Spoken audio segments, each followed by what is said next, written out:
Kami bersyukur Tuhan, kami boleh ada di dalam waktu kami, karena karya Tuhan yang ajaib yang besar itu Tuhan sudah Tuhan nyatakan lakukan.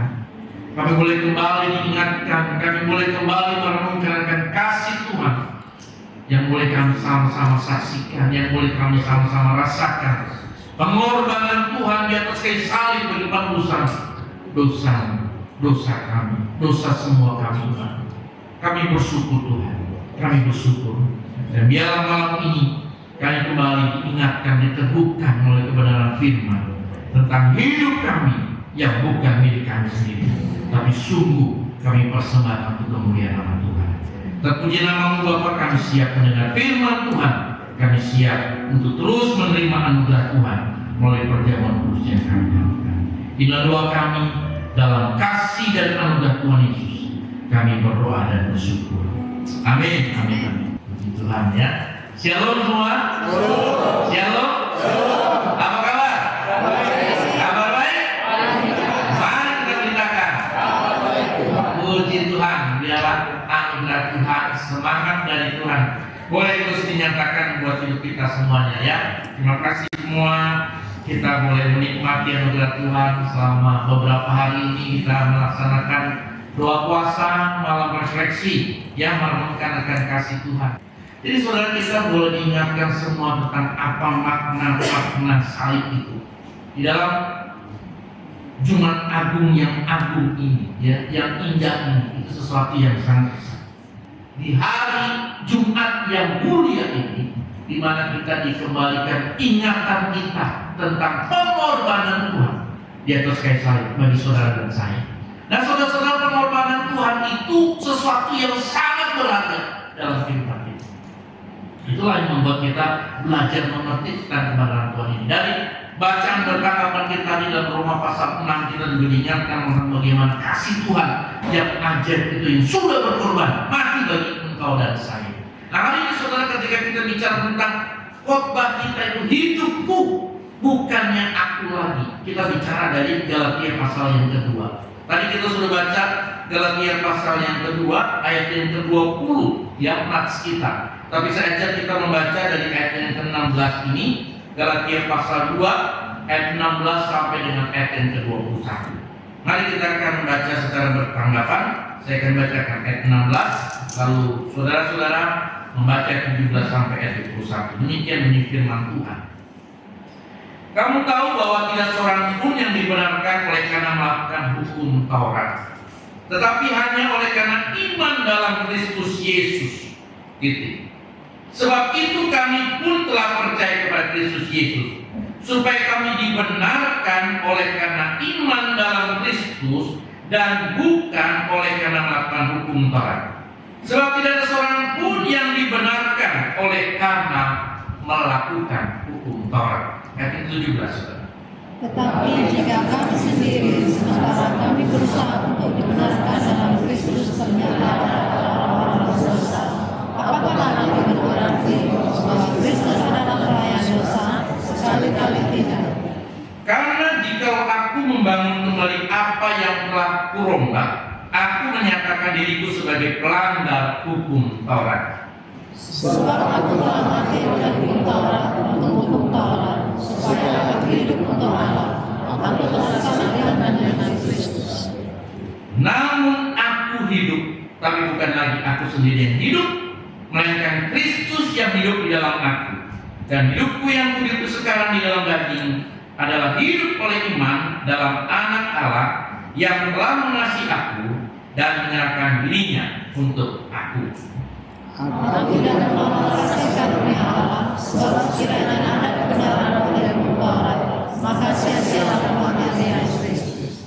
Puji Tuhan, demikian jawaban firman Tuhan. Berbahagia kita semua yang mendengar dan melaksanakan kebenaran firman ini dalam hidup kita hari lepas hari. Jadi sekali lagi Bapak Ibu Saudara kasih dalam Tuhan, ketika kita bicara mengenai Jumat Agung, kita memaknai itu sebagai sebuah penderitaan Kristus. Kita merenungkan salib Tuhan. Wah, kita tadi menyaksikan ya secara sederhana, simpel, bagaimana mengandung makna yang sangat dalam dari komisi pria tadi itu ya. Yang indah sekali, mereka begitu ekspresif ya, begitu menyaksikan dengan baik tentang drama ini. Apa yang kita renungkan? Kita merenungkan tentang salib Tuhan ini. Kita merenungkan tentang luka, tentang darah, tentang pengorbanan Tuhan.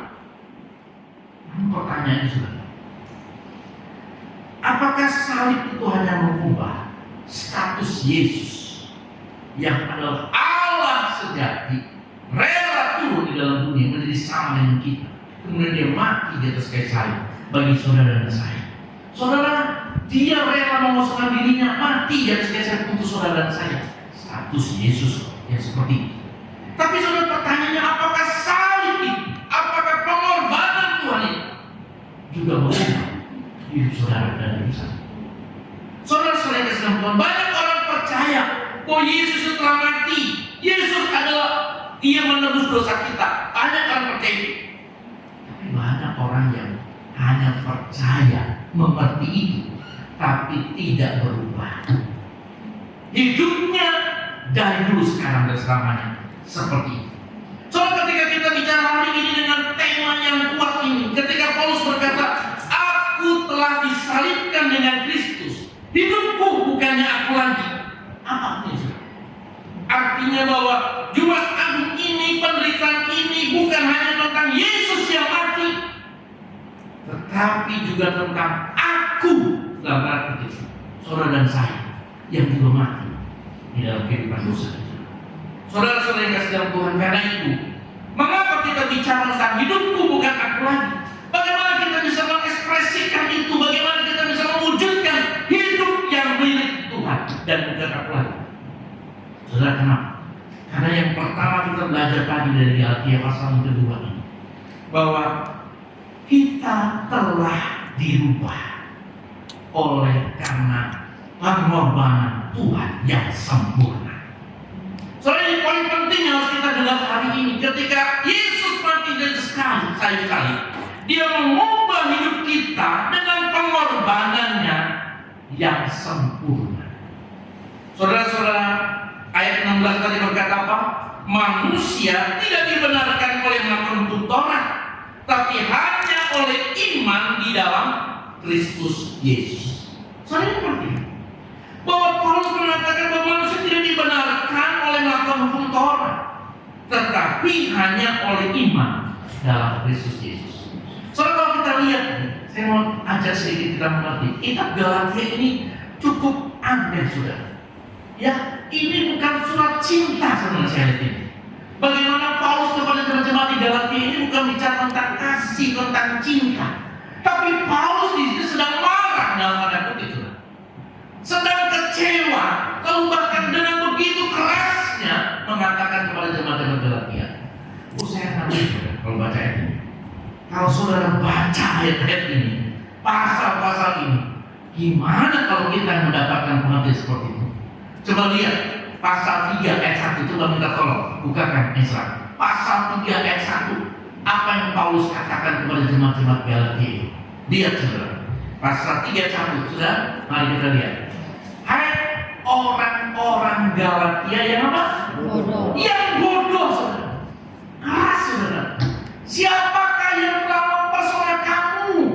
Bukankah Yesus Kristus yang secara itu telah dilukiskan dengan terang di depanmu? Saudara, gimana kalau misalnya dikatakan seperti itu ya? Bahwa ternyata jemaat ini dikatakan bodoh, nggak benar. Kenapa saudara? Saya mau kasih tahu latar belakangnya bahwa kita ini mulai Jumat Agung disadarkan bahwa kita sudah dirubah, kita ditebus, diselamatkan oleh pengorbanan Yesus yang sempurna, titik. Tapi kalau kita melihat dalam kitab Galatia ini ada dua saudara, jemaat-jemaat yang berlatar belakang Yahudi, jemaat-jemaat dari Yunani. Yahudi ini orang-orang yang tadinya menolak Yesus kemudian sudah diselamatkan. Tapi ada juga orang-orang non-Yahudi, orang-orang Yunani yang jadi proselit, yang jadi Yahudi, Kristen. Jadi ada orang-orang yang keturunan, ada orang-orang yang baru. Nah, saudara-saudara kasih Tuhan, di sini kita melihat saudara-saudara ternyata sebuah perdebatan besar terjadi. Saudara, saya mau tanya, siapa yang pernah melihat pertikaian di gereja? Bagaimana saudara melihat praktik yang ini? Konflik di gereja, enak nggak saudara? Wah berat ya. Saya pernah, karena saya sudah lama juga pelayanan, Anda melihat orang berargumen dengan keras di gereja, berdebat dengan keras di gereja, sampai ngotot di gereja, diselesaikan. Berat kan?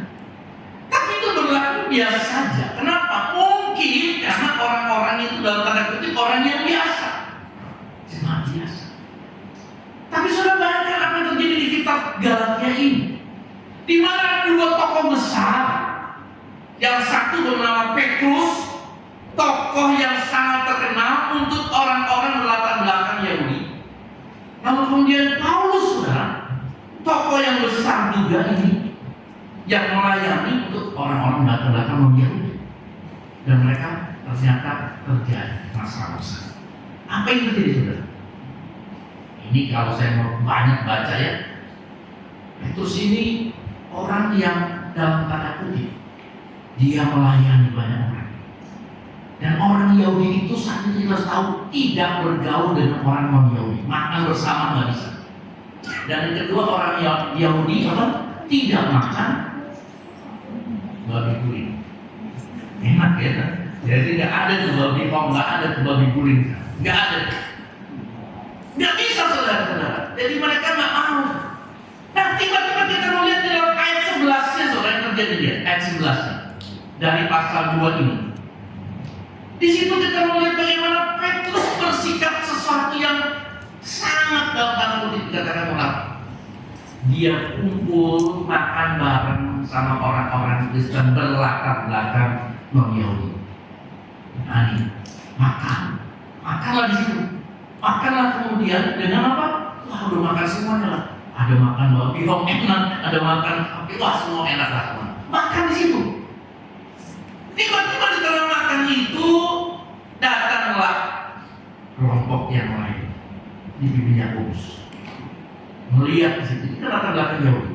Melihat dan Petrus ternyata langsung mundur dan mengatakan tidak ikut mereka. Saudara Paulus melihat itu mengatakan, "Hai engkau orang yang munafik."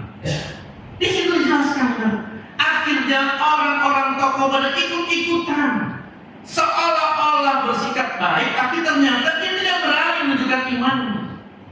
Dan Paulus menegur dengan keras. Kenapa saudara-saudara? Bagaimana mungkin kamu yang mengerti hukum ini, kamu berlaku tidak menjadi teladan bagi orang-orang baru? Karena ternyata saudara ada tokoh-tokoh ahli-ahli Taurat yang mengajarkan hal yang tidak benar. Itulah disebut dalam Galatia pasal 1 disebut sebagai anatema, yaitu terkutuklah. Saudara lihat pasal ini, terkutuklah anatema. Kenapa? Karena ternyata para tokoh-tokoh itu mengajarkan keselamatan itu percaya pada Yesus. Amin ya? Amin, betul. Tetapi itu tidak cukup. Mereka harus menambahkan dengan hukum-hukum Taurat. Itulah sebabnya saudara, kalau kamu percaya Yesus, kamu itu harus menambahkan dengan hukum Taurat sehingga keselamatan kamu menjadi sempurna. Saudara, jadi ini yang kita lihat. Kelihatannya betul. Tapi saya mau kasih tahu pada kita, hati-hati. Statement teologi ini kita harus hati-hati. Pemahaman teologi kita harus hati-hati. Jadi ada ajaran yang mengatakan seperti ini, saudara. Kita percaya Tuhan, percaya Yesus, lalu kemudian dengan taat pada hukum Taurat sehingga kita menjadi selamat. Ya, itu yang penting. Dan saudara-saudara, kalau ini ajaran diikuti, hati-hati. Maka keselamatan di dalam Yesus tidak sempurna, masih ada yang kurang. Lalu apa bedanya dengan saudara-saudara kita yang tempat lain? Apa bedanya dengan yang lain? Oh, kita percaya Yesus betul, tapi kita perlu tambahkan dengan tambahan-tambahan lain di hukum Taurat. Jadi saya mau kasih dua statement ini. Kita ada ajaran palsu, ajaran sesat. Percaya Yesus, plus ketaatan baru kita menjadi selamat. Itu salah satu. Ingat ya, kita percaya Yesus lalu kemudian plus kita ketaatan, maka kita jadi selamat. Itu salah. Dan benar bagaimana kebenaran firman Tuhan? Paulus menegaskan. Paulus menegaskan dikatakan kita ini percaya Yesus menjadi apa? Selamat. Amin, saudara. Percaya Yesus menjadi selamat dan kemudian karena keselamatan itulah yang membuat kita harus taat. Jadi baliknya, kalau ajaran yang tidak benar itu selamat apa percaya Yesus plus taat maka jadi selamat. Kita nggak gitu. Kita percaya Yesus selamat maka kita menjadi taat.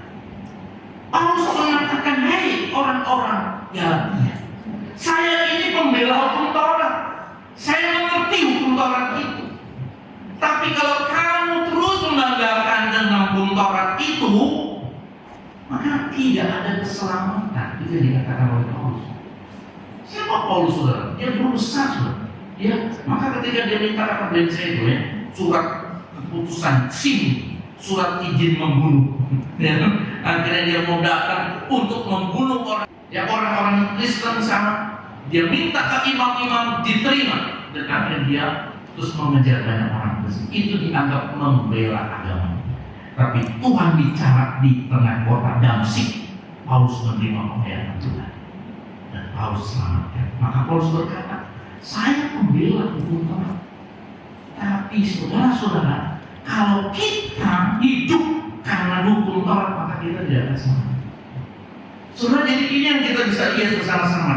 Kata dibenarkan di dalam ayat ini, ayat 16 tadi, itu sebenarnya dari kata yang berkaitan dengan hukum prinsip. Yaitu kata dibenarkan di kayu itu bicara tentang apa? Bahwa kita dinyatakan benar oleh Allah, dibebaskan dari hukuman. Itu bukan karena usaha kita, saudara-saudara, tapi karena iman di dalam Tuhan. Jadi hari ini Bapak Ibu cuma dikasih dalam Tuhan, ketika kita bicara tentang pengorbanan Tuhan Yesus di atas kayu salib, ingat yang pertama ini, kita bisa hidup untuk Dia karena kita tahu kita telah diubah oleh pengorbanan Yesus yang sempurna. Karena kalau kita banyak orang bisa iya betul sih kita percaya Yesus, tapi kalau nggak ditambahkan dengan kehebatan saya, nggak ditambahkan dengan kekuatan saya, nggak ditambahkan dengan koneksi saya, maka bagaimana bisa? Saudara, di sini kita belajar. Poin pertama, hidupku bukannya aku lagi. Karena satu pemahaman penting, saya sudah diubahkan, diselamatkan oleh pengorbanan Yesus yang sempurna. Itu yang penting buat kita hari ini aja. Pengorbanan Yesus di atas kayu salib yang telah sempurna menjadi dasar keselamatan kita, menjadi dasar kekuatan kita. Jadi Bapak Ibu Saudara yang sedang Tuhan Yesus Kristus, ingatlah ini, belajarlah ini. Oh, kita bukan karena kekuatan kita, bukan karena kehebatan kita, tapi karena Kristus yang telah berkorban untuk saudara dan saya. Karena itu apa aplikasi buat kita? Jangan kita seringkali terus tertuduh merasa saya ini layak nggak di hadapan Tuhan.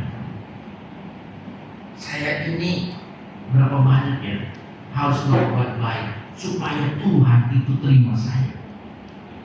Saya kok menjadi orang yang terus hidup di dalam penyesalan. Saya terus merasa belum sempurna. Saya merasa masih mengecewakan, sehingga akhirnya saya nggak pernah hidup di dalam ucapan syukur. Saudara, hari ini kita diingatkan, mari kita belajar. Jumat Agung memberikan kepada kita bahwa salib Tuhan itu mengubah kita oleh karena pengorbanannya yang telah sempurna. Poin yang kedua, saudara, kita belajar dari Galatia 2 ayat 19-20 ini.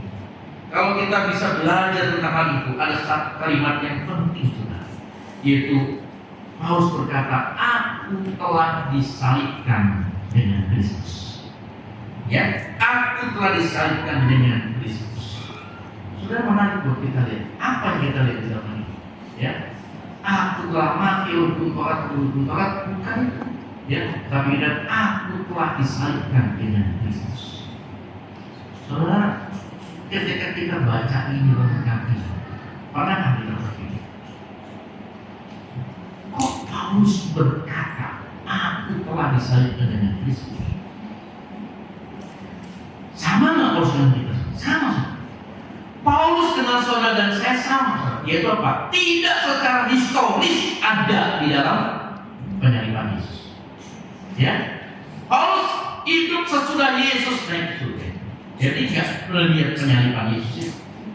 Kita pun tidak ada secara historis di dalam sejarah berbicara mengenai aku telah disalibkan dengan Kristus. Tapi apa maksudnya saudara di dalam hal ini? Saudara-saudara yang kasih dalam Tuhan, ini berbicara tentang union with Christ, kesatuan di dalam Kristus.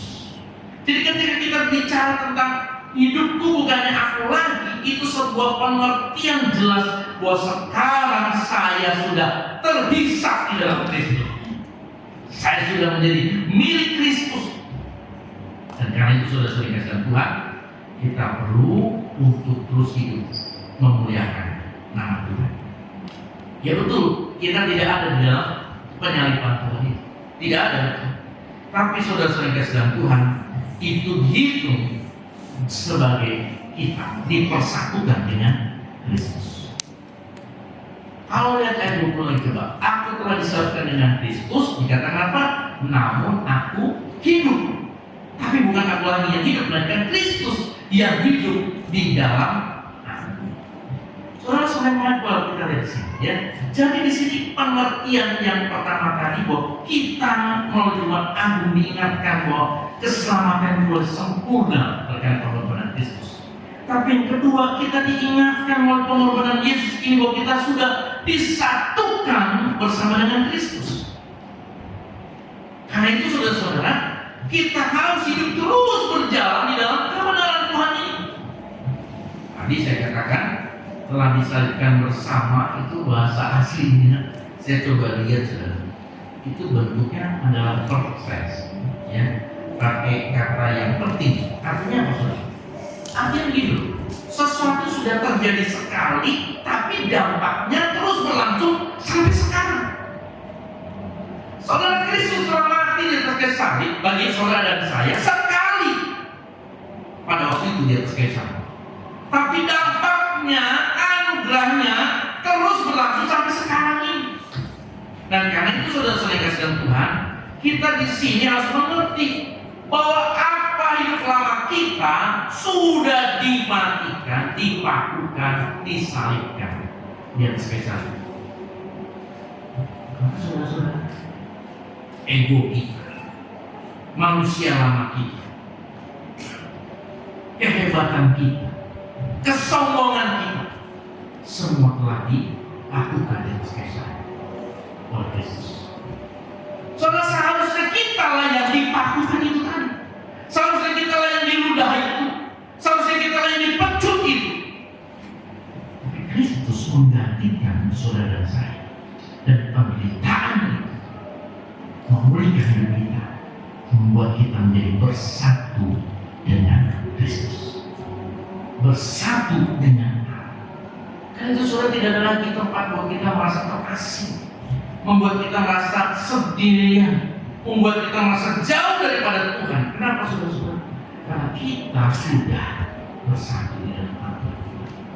Maka indah sekali kalau dalam Natal kita bicara tentang apa? Immanuel, Allah bersama dengan kita. Tapi di sini kita bicara tentang union with Christ, kesatuan di dalam Tuhan.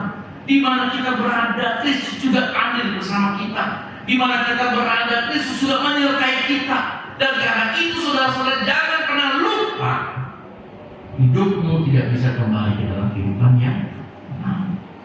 Saudara, godaan dari orang-orang Galatia ini ketika digoda oleh ajaran-ajaran palsu itu, mereka lalu berpikir, iya juga ya, susah ya ikut Yesus ya. Lalu mereka kembali ke dalam ajaran yang lama. Mereka kembali kepada pengajar-pengajar sesat dan mereka melupakan Yesus. Hari ini saudara, apakah mungkin di antara kita, di tengah pergumulan kita, di tengah tantangan kita yang tidak mudah, di tengah hal-hal yang tidak mudah dalam hidup kita, tidak dimudah. Sudahlah, kalau saya ikut Yesus, nggak gampang. Ikutlah dengan ajaran saya, ikutlah dengan kondisi saya yang lama, kembalilah seperti itu. Bapak Ibu Saudara kasih Tuhan, saya menemukan ada banyak orang juga seperti itu. Mereka bilang, aku ikut Yesus itu gak gampang ya, kayaknya kok jadi kayak meciong gitu, gagal terus. Kok kayaknya nih dia lebih hebat. Tuh lihat, kamu ikut Kristus, kamu jadi siap terus kan. Saudara-saudara, jadi seolah-olah kita jadi tergoda untuk kembali ke dalam ajaran yang lama, tergoda kepada pemahaman hidup yang lama. Dan itu sesuatu yang sementara. Di hari ini berkata, aku telah disalibkan dengan Kristus. Hidup lamaku, keegoisanku, dosaku, apapun kehidupanku telah disalibkan dengan Kristus. Itu terjadi sekali dan dampaknya pun terus sampai dengan saat ini. Karena itu tinggalkanlah hidup lama. Hiduplah menjadi milik Kristus, bersatu dengan Kristus, terus hidup yang melekat kepada Kristus, hidup yang menyenangkan hati Kristus. Dan itu yang penting hari ini kita belajar. Jangan sia-siakan pengorbanan Tuhan yang begitu berat. Biar kita menghidupi, biar kita merasakannya, dan biar kita menjadi milik Tuhan di dalam segala keadaan. Saudara-saudara yang dikasihi Tuhan, poin yang terakhir yang ketiga, kita belajar bukan hanya kita ditebus, diselamatkan secara sempurna oleh pengorbanan Kristus, bukan hanya kita memiliki persekutuan dengan Kristus. Ya, hidupku bukan milik aku lagi, tapi milik Kristus. Kita terus bersatu dalam segala apapun. Tapi yang ketiga, kita belajar bahwa hidupku yang kuhidup sekarang bukan milikku lagi, tapi Kristus yang hidup di dalam aku. Ini bicara apa? Bicara tentang tujuan, bicara tentang arah hidup kita. Oh, hidup kita bukan hanya sekedar milik kita. Hidup kita bukan hanya untuk diri kita, tapi hidup kita harus berubah menjadi Kristus yang hidup dalam diri kita. Saudara-saudara, itu penting sekali buat kita. Arah hidup kita harus berubah dari hidup untuk diri sendiri menjadi hidup untuk Kristus. Itu penting buat kita lihat. Saudara, ini yang dikatakan di dalam ayat 20-21 tadi, bahwa hidup kita ini bukan milik kita lagi. Saudara, berapa banyak kita hidup, berapa lama kita hidup, ingatlah hidup kita bukan milik kita. Itu tujuan kita, arah kita, fokus kita milik Kristus. Ada damai, ada kabar baik, ada kasih Tuhan yang harus diberitakan. Saudara, kata hidup ini menarik. Di dalam ayat 20-21 ini dibahas begitu banyak. Dalam ini bicara kata hidup itu menarik. Orang-orang Yunani ini mengerti kata hidup itu ada tiga. Ada tiga. Yang pertama itu adalah hidup yang sekedar hidup. Itu hidup yang berbicara tentang kebutuhan fisik. Hidup yang bagaimana kita menikmatinya, ya. Maka kita menyenangkan diri kita. Itu namanya dari kata hidup berbicara tentang bios. Bios itu sekedar hidup secara fisik. Maka kita juga kenal istilahnya dari biologi, gitu ya. Hidup secara fisik. Bios. Jadi hidup secara fisik, hidup mencari apa sesuatu yang menyenangkan kita. Itu sesuatu level hidup, saudara. Kita semua butuh kan, kesenangan kita butuh. Kita perlu juga menjaga kesenangan hidup kita. Kita nikmat, itu namanya bios. Tapi orang ini punya istilah kedua dalam kata hidup, yaitu apa yang disebut psike. Ya, kami bisa tahu psike itu adalah kesehatan mental. Jadi hidup bukan sekedar fisiknya, tapi mental hidup, psikologinya. Ya, artinya kita lihat termasuk apa? Pikirannya, emosinya, kepribadiannya, itu bicara tentang hidup seperti itu. Jadi saudara bukan sekedar nampak yang di luar, tapi ternyata di dalam pun dirawat. Itu orang-orang yang ada begitu, psikis. Jadi betul juga ada orang yang mungkin psikisnya terganggu, ya, walaupun badannya segar sehat, tetap akhirnya apa? Lumlain juga gitu ya, lemes juga karena emosinya, mentalnya terganggu. Maka kita sudah seringkali sekarang dengan namanya disorder, ya, dan banyak sekali orang bicara tentang hal itu. Nah ini hidup harus dijalankan, hidup yang benar, biosnya jalan, sinnya jalan. Tapi kata yang ketiga saudara, dan itu yang dipakai di sini, kata hidup ini adalah bicara tentang zoe, yaitu hidup yang memiliki nilai rohani, hidup yang bersatu dengan pemiliknya, yang terkoneksi, yang terhubung. Itulah zoe.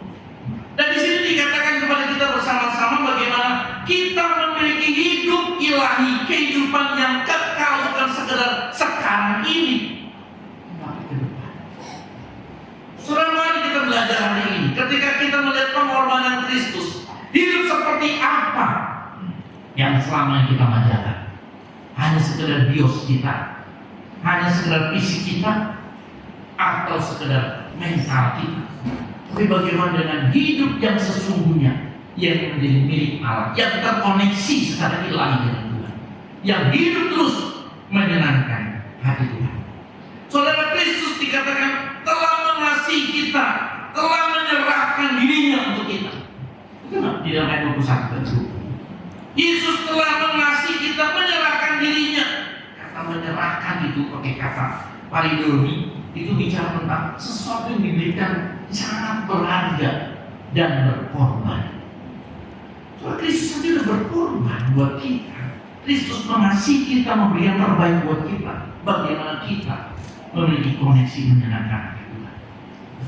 Saudara, tidak salah kita memuaskan hidup kita secara fisik. Tidak salah kita memuaskan hidup kita supaya menikmati kenyamanan secara emosional. Tapi saudara, jangan pernah lupa apakah zoe kita, hidup secara ilahi itu, terkoneksi dengan ilahi. Kenapa saudara? Karena kita belajar di sini bahwa hidup kita terbatas saja. Betul? Maka dalam konteks ini kita bicara lagi tuh, bahwa ternyata waktu itu bicara panjang, ya.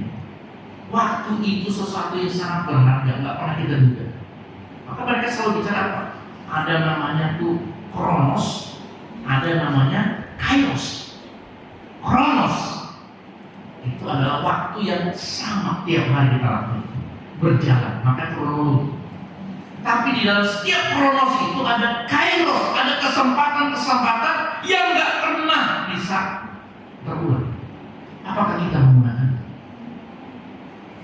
Saudara, pertama, ini ada gambaran menarik. Orang Yunani itu bicara waktu itu kayak apa? Ini menarik saudara. Ini saya banyak di mitologinya saya baca ya. Jadi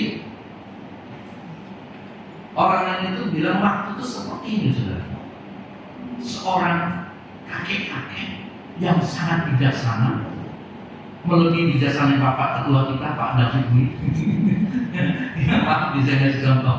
Ya, klinis, rambutnya udah nggak ada rambut sama sekali. Ya, tapi kalau nggak ada rambut sama sekali kan bagus benar. Tapi dalam mitologi Yunani itu orang itu bilang gini, semuanya klinis, rambutnya panjang di depan juga. Di depan jadi panjang. Kenapa? Sampai begitu ya. Ini klinis kosong, tapi di depannya panjang. Nah saudara, ketika mitologi itu dicerita, waktu itu seperti kakek-kakek yang bijaksana itu jalan ke depan kita. Waktu dia jalan ke depan kita, kita ketawa, lucu ya, itu ada rambutnya panjang di depan, lucu sekali gitu. Waktu dia dekat sama kita bisa pegang dia, kita bisa putar-putar rambut itu, putar-putar. Tapi kemudian ketika dia lewat di depan kita, lewat belakang kita, lewat jauh, kita nggak bisa pegang lagi, udah tulis, udah tipis, udah licin. Lewat waktu. Saudara, itu saja. Apakah kita menggunakan waktu kita, arah hidup kita, hidupku bukan dari orang kita, tapi milik Kristus? Berapa banyak kita waktu gunakan? Karena kita tidak pernah tahu sampai kapan Tuhan kesempatan sama kita. Kita cuma bisa melihat orang dari luar. Tapi Tuhan punya cara, Tuhan punya rencana buat setiap kehidupan kita semua. Tapi setiap kita punya hidup yang Tuhan percayakan, hidup yang Tuhan berikan. Soalnya kita punya masa depan, kita punya ide, anak-anak muda pagi, kita punya rencana ke depan. Orang tua mungkin kita sudah lewat waktu kita, tapi kita punya rencana buat hidup kita, buat anak-anak kita. Pertanyaan adalah, mana yang kita mau lakukan? Apakah kita memiliki hidup Zoe, hidup yang terkoneksi dengan Tuhan, hidup yang terus memberi yang terbaik sama Tuhan? Hidupku bukan aku lagi, tapi dengan Kristus hidup dalam hidup. Pergunakan waktu dengan memuliakan nama Tuhan. Saudara, Tuhan Agung memberikan kepada kita satu hal penting, yaitu apa saudara-saudara?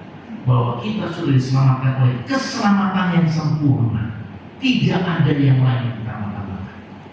Yang kedua, pengorbanan Tuhan membuat kita menjadi union with Christ, bersatu dengan Tuhan.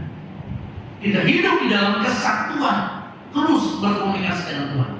Tapi yang ketiga, Jumat Agung ini memberikan sebuah pengertian, memiliki hidup yang terkoneksi dengan Tuhan, hidup yang terus berhubungan secara ilahi, bukan sekedar hidup secara fisik, bukan sekedar hidup secara mental, tapi hidup yang terkoneksi, yang terhubung sama Tuhan.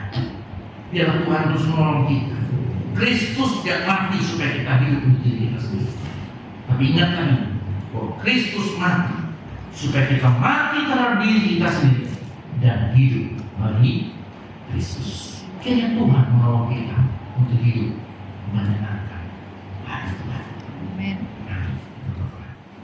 Hari ini saudara, kita diingatkan, kita diteguhkan bahwa Kristus sudah mati buat kita. Dia berkorban mati bersalib, bukan suatu kematian sia-sia, tapi dia mengubah hidup kita, memberikan keselamatan secara sempurna. Dan kita tidak perlu lagi hidup dalam penyesalan, kita tidak perlu lagi hidup di dalam kekurangan, ketika kita tahu Kristus sudah sempurna menyelamatkan kita. Dengan kematian yang membuat kita terhubung dengan Tuhan, bersatu dengan Tuhan. Dan melalui pengorbanan Tuhan, kita diingatkan arah hidup yang baru, tujuan hidup yang baru, yaitu memiliki hidup bagi nama Tuhan, hidup memuliakan Tuhan.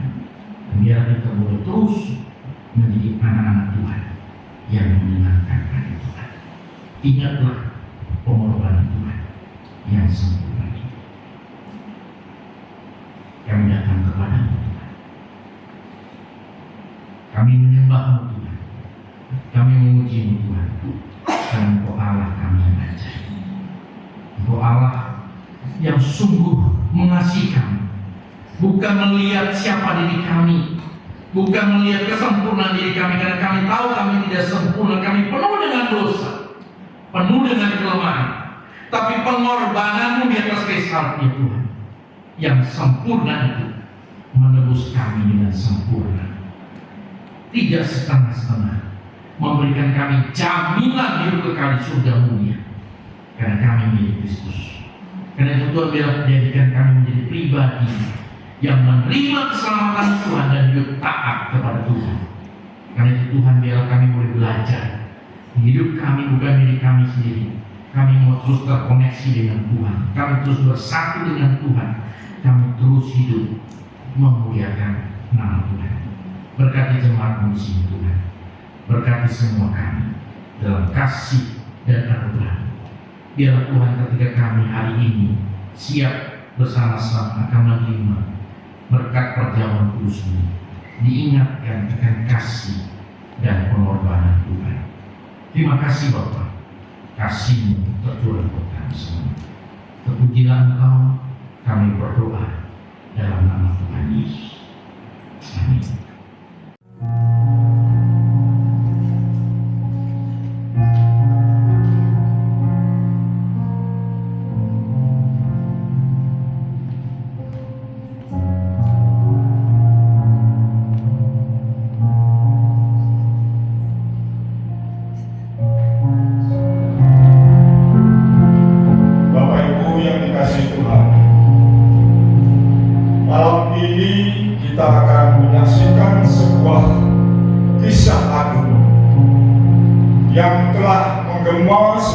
akhir zaman, yaitu perjalanan Yesus menuju salib.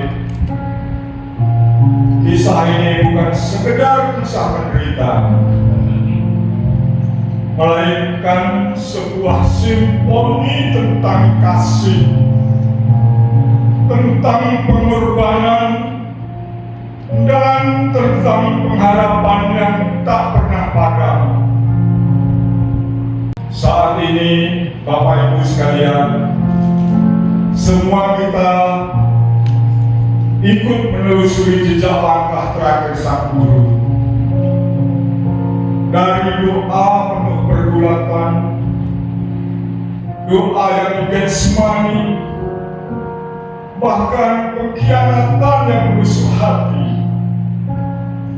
hingga perjalanan berat menuju Golgota. Melalui harmoni musik dan gerak ini, kita diajak merasakan ketegangan Bapak Ibu, kita diajak rasa sedih, dan akhirnya menahan kasih yang melampaui kematiannya. Dan pertunjukan ini bukan sebuah cerita,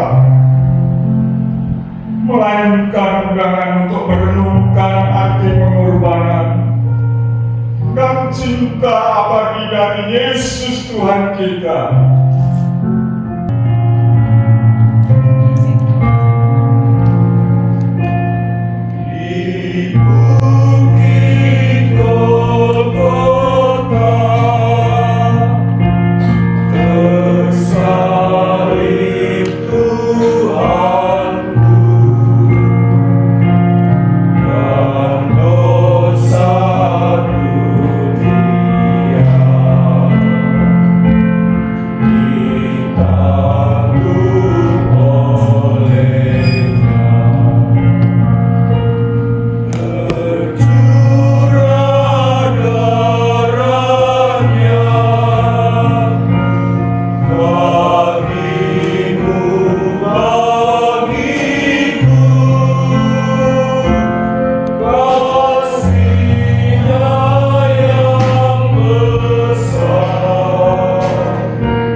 Tuhan dan berkat oleh semua.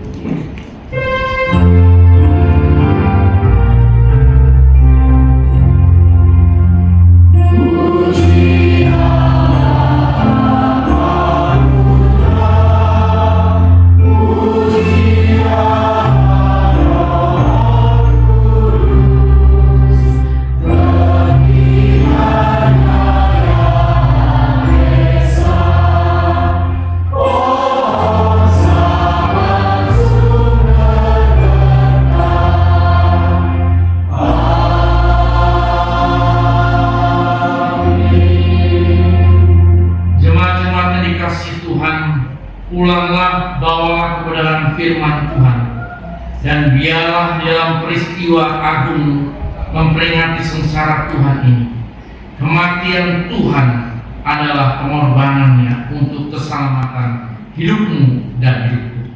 Rendahkan dirimu di hadapan Allah ini dan terimalah berkat daripadanya. Kiranya berkat kasih dan anugerah dari Allah Bapa, dalam cinta kasih dan keselamatan Tuhan Yesus Kristus, memberkati setiap kehidupan rumah tanggamu, usaha pekerjaanmu, dan apapun yang kamu lakukan dalam Tuhan, mulai malam ini, esok bahkan sampai selamanya. Amin, amin.